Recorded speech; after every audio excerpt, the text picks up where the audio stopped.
Rich Hoyt, Cincy Hoopstock here with Dan Fleming, head coach of the LaSalle Lancers, the Ohio Division I basketball state champions from 2011. Coach, you kind of had your own March Madness, if you will, with your health issues and so forth. How you doing now at this point? Yeah, everything's good. I just set up my appointment, my 6-month checkup. Actually, I had a 3-month checkup, then I have another checkup coming up November 17th. So I go out there and see Dr. Martin and hope everything's okay. I feel good. I'm doing pretty much what I'm supposed to. I'm not the perfect patient or anything. Although I have given up fried foods and I've given up salt and caffeine drinks and things like that. But we've had open gym and been pretty active with that. And I think I'm good to go. Hopefully I'll get good news on the 17th. But they did clear me back June 3rd and said, heart is strong, no damage, and I think everything's good. Great. Good to hear. The grind of coaching, you've done this for a while now. This is your 22nd year as a head coach. You've done it a lot longer than I ever have.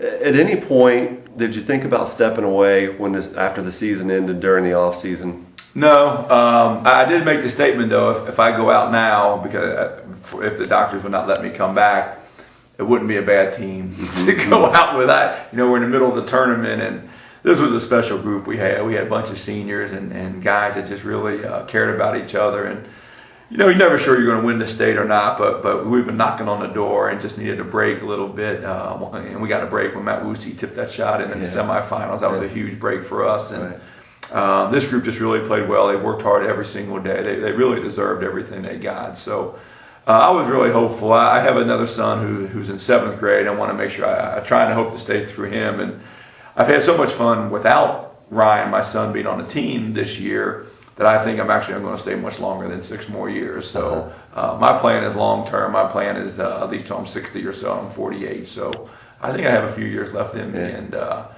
hopefully the health stays good. I think it was just one of those things. I don't know why it happened. Doctor doesn't know why it happened.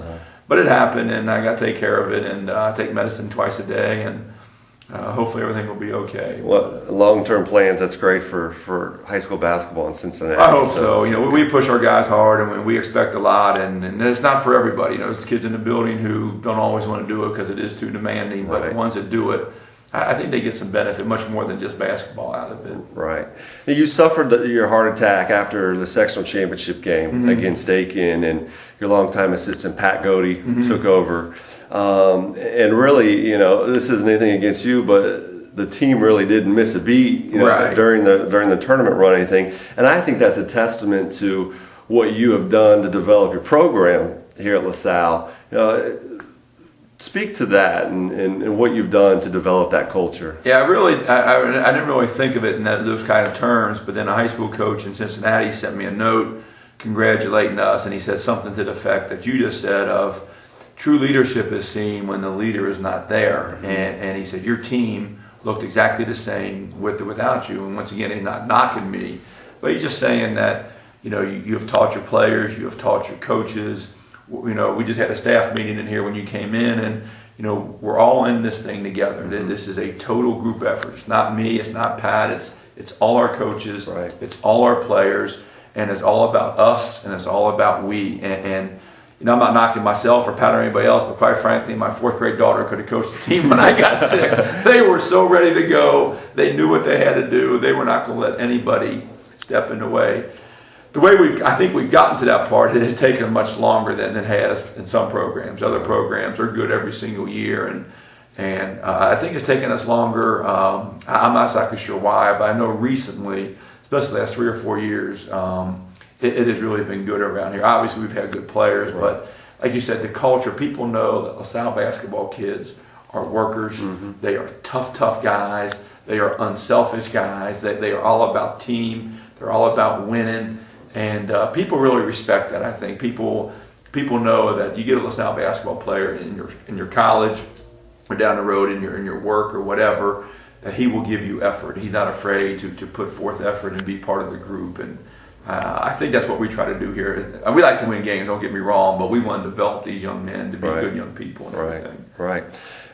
You won 2 state championships now. Your first one came when you were a sprightly young guy back in 1996. Yep. How was this state championship different than that one? That one, when you're young, you just don't know the difference. In my 6th year, we're getting rolling in a tournament, and Dave Escherkamp and Craig Conley are carrying us, and the other guys are all filling roles, and we get a win here and a win there. Next thing you know, we're in the regionals, and boom, boom, we win those 2 games, and we go to Columbus, and 33 years old, you're like, well, there's nothing to this, And then there's a 15-year drought in there. We've had some good teams in between there, and you got to be good, but you have to have some luck. I mentioned it earlier. The ball's got to bounce your way once in a while. You got to get a guy to miss this free throw, or you got to make this big shot. And we just 04 might have been up until this year. 04 might have been the best team I ever had. But then the last game of the year, Justin Orr blows his knee out, and he can't play in the tournament. So we get to the regional semis, and we get beat that year. So it was really different because this year we were expected to do it. We were really expected to do it. We really thought we could do it. I remember. We have a preseason meeting every year with all the parents and everybody, and we're sitting on the stage, and the AD's talking to the parents and kind of giving the lowdown of how the season goes for all winter sports and everything. And Coach Munchin looks at me and says, "We can't mess this up, can we?" I said, "I sure hope not," because everybody's thinking we're going to win it, we're going to win it, and like I said, this group just really did deserve it, and they did really work hard to get there. So the guys at 96 really got going and played well in the tournament.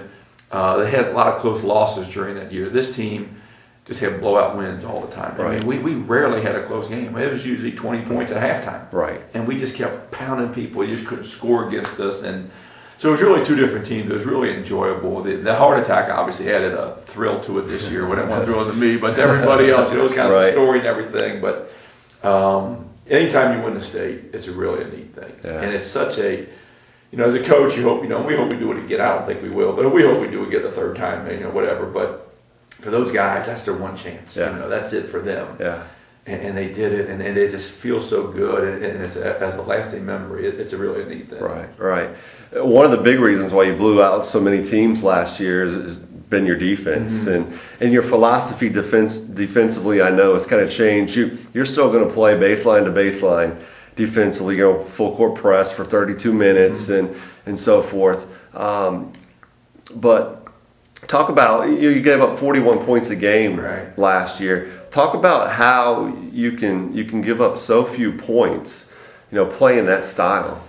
It's twofold. One, we've gotten better at it over the years, and we've become, even though we press and we're in your face, we are less risky as when we trap and how often we trap and things like that.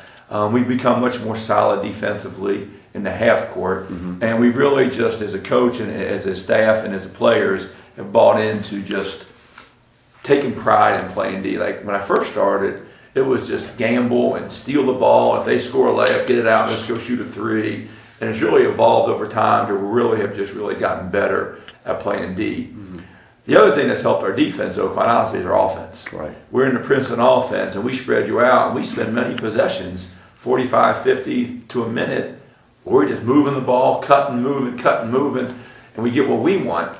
And the other team's so tired. It's funny because the other team gets so tired of playing D, but they hurry up and shoot quick on offense. And then they got to do the same thing again. So we are actually dictating defensively at that end of the floor, but also on offensively, we were in control of the game. It's really been a weird dynamic going, because most Princeton offensive teams are like a matchup zone, put your hands up and everything. We're just the opposite. They kind of Princeton on steroids or whatever, because we're just going and just coming. And then we did have the ability to turn that off and become very patient on offense. Although our defense has become more patient too. We just become much more solid. We don't get the thing, and the Preston thing, we don't give up many layups. You think a Preston team, you're going to get burned some. We just don't give that many up. And I'm not sure why. Hopefully we teach it well and whatever, but we just don't give you that many layups. It's a unique philosophy. It's certainly something you don't see very well. You guys do it very effectively. Thank you. Looking ahead to 2011-2012 season, you obviously have lost 4 3-year starters, 4 very important people. Brandon Neal, who's now at Fork Union Military, probably going to land a Division I scholarship, and your son Ryan, who's playing at NKU now, and Trey Casey, who was playing at Christian Brothers. Correct. And Matt Woosie was very important to your program last year. You returned Josh Lemons, who was arguably one of your most important players last season. All-State Division, second team All-State. Yep. He's committed to play at Southeast Louisiana. Who else really needs to play well for you this year to have a great year? Yeah, we have some seniors that are going to have to play well, that are working hard. Some are in football, some are in basketball right now. Chris Rodriguez. Chris was kind of an unsung hero. When Trey Casey got sick last year, Chris became a starter. And what Chris did is not mess it up. Mm-hmm. He just didn't get in the way. He knew there's other guys, and he played 20, 25 minutes and maybe never took a shot. Mm-hmm. But he got loose balls. He took charges.